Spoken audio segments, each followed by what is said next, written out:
President Trump announced that the biggest trade deal so far, probably one of the biggest successes, honestly, of the Trump presidency so far, is a new trade deal with the United Kingdom.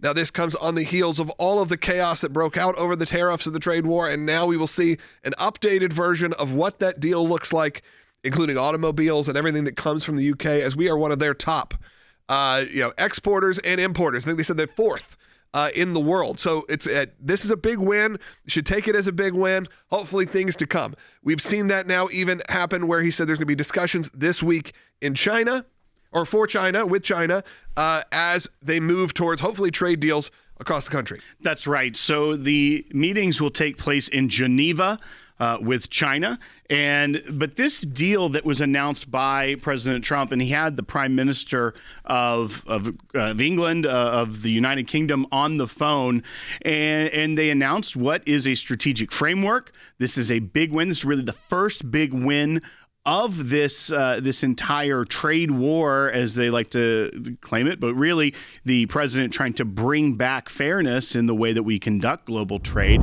Much of the things that they're agreeing to aren't necessarily about tariffs. It's about the non-tariff barriers to each other's market. So things like the agriculture that we send to the United Kingdom. So this will be a great thing for American farmers, for agriculture sector, as we look for the final details. But the fact that they have agreed to it is fantastic. And I think it's very important for the United States to develop a pattern for deal making in this arena. That's number one. Number two, as the United States puts together a roadmap for future deals, this will settle the economic markets. It will settle the financial markets. And I also think this is an opportunity for Donald Trump to deliver once again without driving up prices in the United States. So essentially, the United Kingdom will reduce non-tariff trade barriers on U.S. exports, including agricultural products, automobile products, and aircraft engines. The agreement will allow American products to be fast-tracked through the customs process in Great Britain.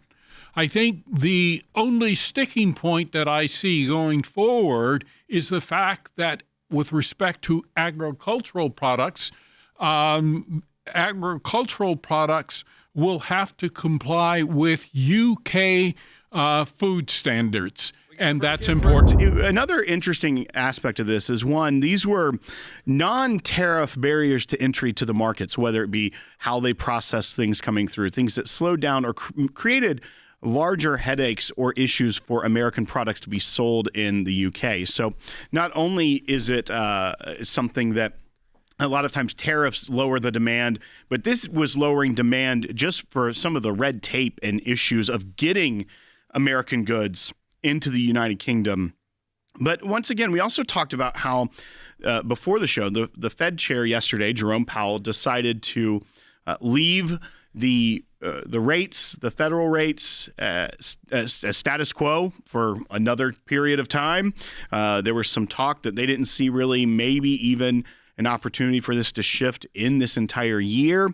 You mentioned that England actually lowered their rates yesterday, their central bank. But this could be a good sign if this deal and more deals follow through, that there is a positive outlook to the central bank on the U.S. economy, and therefore could put us in a much stronger position going forward. I think you're precisely correct. So Jerome Powell, the Fed chair, has been reluctant to lower interest rates in the United States, in part due to trade uncertainty. That's number one. Number two, he feared that tariffs would do what? Raise inflation rates in the United States. So he wanted to keep interest rates high. But I think this particular deal with the United Kingdom signals that Donald Trump is serious about negotiating what? Agreements. So going forward, I forecast, and don't make any financial decisions based on this information, going forward, interest rates in the United States will indeed fall. And despite what Jerome Powell has done, mortgage rates in the United States have already fallen. So mortgage rates are likely to come down even further as people anticipate lower inflation rates. Hopefully And so good that's sign. important news for the American people. But right now, I think when you see a moment like this where the UK does a deal, hopefully that means more are to come. Like you said, President Trump meeting with people who are not necessarily his best friends, have not been his biggest supporters, will show he will sit down with these countries and have these tough negotiations and get it done. The UK is a good sign because, look, we all spent a lot of time there. I think there's a lot of people, just like America, on both sides of the fence there that see why they need to have a good relationship with us. You may see the sort of loud vocal left, if you will, coming from the UK, and sure, it definitely exists. But from my time there are a lot of people who see the U.S. as a vital part of their economy. Absolutely. And I think another positive signal was President Trump's meeting with Mark Carney, the Canadian Prime Minister, recently. Seemed pleasant. Even though Mark Carney has said some pretty harsh things about Donald Trump.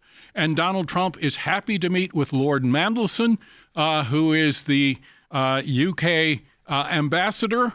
The UK ambassador, Mandelson, has said some very harsh and negative things about Trump. But Donald Trump, I think, is prepared to negotiate with anyone who will cut a deal in American interest. What people still don't seem to understand, Will, is that all of this is a big negotiation tactic.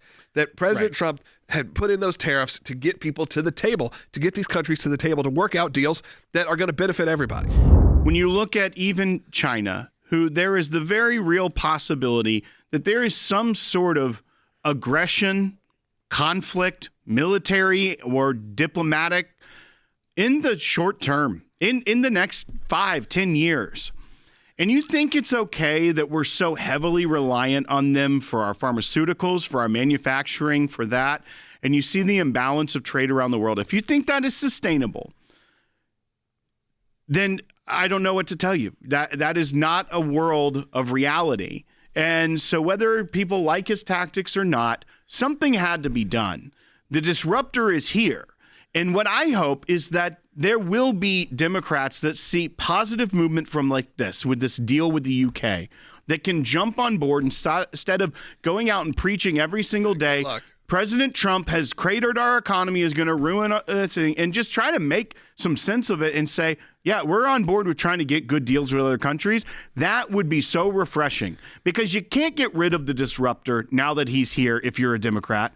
So try to find a way to make sure that the American people are the beneficiaries of a better world trade system.